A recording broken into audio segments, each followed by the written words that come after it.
Hello friends, welcome to my YouTube channel. আজকে আমরা দেখবো হচ্ছে র্যাম এবং রমের মধ্যে পার্থক্য। র্যাম র্যামের পূর্ণরূপ হচ্ছে র্যান্ডম অ্যাক্সেস মেমোরি, আর রমের পূর্ণরূপ হচ্ছে রিড অনলি মেমোরি। আর র্যাম হচ্ছে ভোলাটাইল আর রম হচ্ছে নন ভোলাটাইল। এখানে ভোলাটাইল বলতে বোঝাচ্ছে যতক্ষণ পর্যন্ত আপনার এই র্যামের মধ্যে যতক্ষণ পর্যন্ত আপনার পাওয়ার সাপ্লাই থাকবে বা বৈদ্যুতিক কানেকশন থাকবে ততক্ষণ পর্যন্ত হচ্ছে এই তথ্যগুলো সংরক্ষণ করবে বা এই কাজ করতে পারবে। আর যদি পাওয়ার কাট হয়ে যায় বা হচ্ছে বিদ্যুৎ সরবরাহ বন্ধ হয়ে যায় তাহলে এই তথ্যগুলো অটোমেটিক মুছে ফেলে।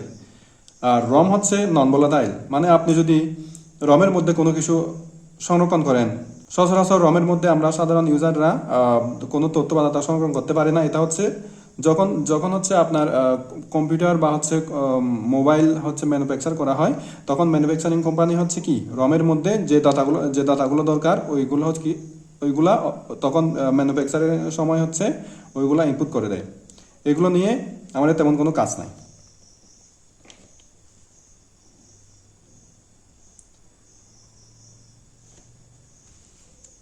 র্যামে তথ্য সংরক্ষণ সহজ, কিন্তু রমে তথ্য সংরক্ষণ সহজ নয়। র্যাম অস্থায়ী মেমোরি হিসেবে কাজ করে, রম স্থায়ী মেমোরি হিসেবে কাজ করে। আর র্যাম থেকে ইউজাররা চাইলে সহজে তথ্য মুছতে পারে, কিন্তু সাধারণত রম থেকে ইউজাররা তথ্য মুছতে পারে না।